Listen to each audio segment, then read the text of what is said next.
An deir seachtain scatas go rá Loch Garman cúil de chretas na nómtí deirg le hardú céime go rainge dómh antamach. Ina gringas Cluiche Ceannais bhí fearn comsach ó chaanta an dún, fearnach líog go héasca iad an mouta cahar nuair bhí de cholín idir na fórna.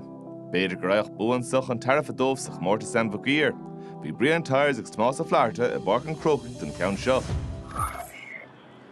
Seo fear gur bhana gúlagas na hastráil gán agus neidir bhíonte rain tríalacha ach an deiscéal de bhíontar an dúin mar chuig sé an ún chun na hastráile. Guinness a ríist.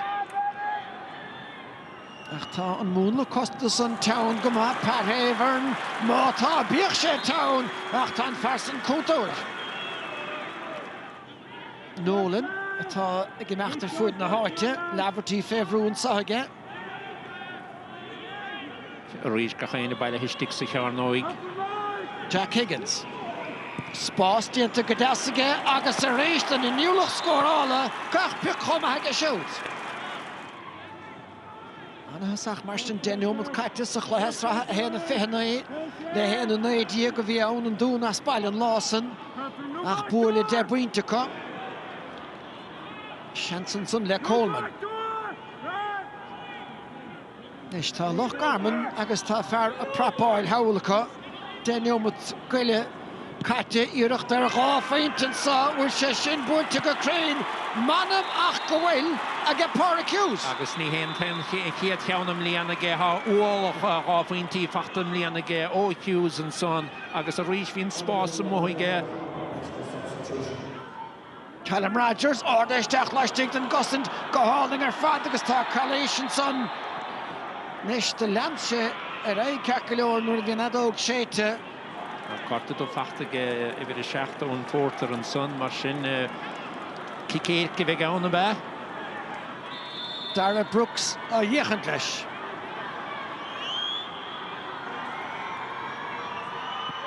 Agus lágíireacht le ceart agus tuice sé héanaige sin sáirithe Dara Brooks.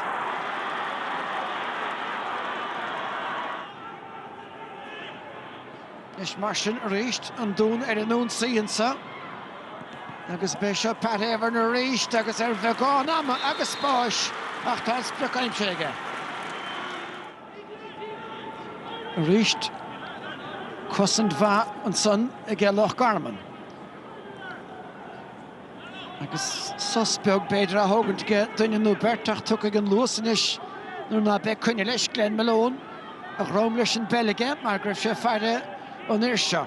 Nis Murdoch Dierig an dá féinte chláú tá san dianta go healaíonta ag Orn Murdoch.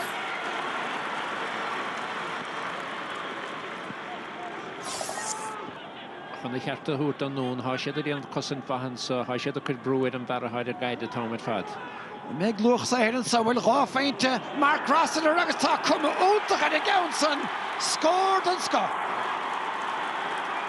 Barna beagán de Coleman. Steach a lár slí agus é puirtead ausar fad an sonnastíigh ige Sean Ryan. Slachta go deasacha agus tá Shanson sáinis lascáilta steach a lehéad a scór Buaicphointí ige Mark Rossiter.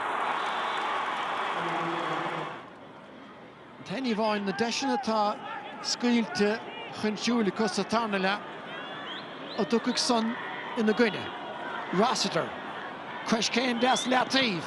An chitó go rééis bhí teanga bháil san bhí tarm chum a hán agus sin sa bháil bhfuil cheappas gur dhéanaan báidir teanga bháil leis. Se Rossiter a rí teaige cíimín an saharí sé bhfuir siad dar an son se an síhan agus an tola bhfuil siad in amach se. Havern inis. Ryan McAvoy agus Murdoch trúirt an sco. Murdoch gafisteach caiisiad a bheith cuaramach Calum Doherty agus sin anna féinte ebre go nútála ag an dún.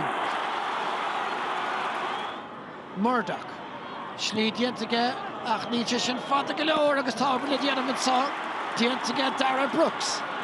Fán ar siúdal chun tosaigh Shillad Gaelte. Deisian sa ag an dún ar chórsaí a chóramó. Eigen Cluiche fáda go leor tá botún an bháideora agus McAvoy Haring eile a pointaríochtas. Sin an chuid is fearr don nimmert cinnte sa chéad tréifte an breise a ge buchaní an dún. Ruair den scá agus lána parcas sus a ge ceir bhfuil báide teachtan sa bhaile útach a ge Brooks ach tá héver ní héver town tá an féil Catanard agus Harris Drasná a ge Rory McCormack. Is techan is an ac an chúil tá sé de réig Rossiter amach leis an báideoir. Harris Drasná ar dead hir is Mahone an pointe. Well, han báide de íra ach ní féile le hoáil anna chosan de rístéanta gan únta dúin anna fesálige Loch Garman chaide titim butha. Ach sé an clog a thucaig idir Loch Garman agus bua I roiine trína Sraith tá an bua san fachta a ge cúnta an dúin ach fuidir ó Hallamé ó Loch Garman. We knew what Wexford were coming with today. Extremely well set up, well coached, well disciplined. And look, they caused us a lot of problems. Sé sin búte go crain, manam ach go bhfuil a ge páir accused. Coming into the game, we sort of knew what was on the line. But a play like that was sort of weighing down on us a wee bit.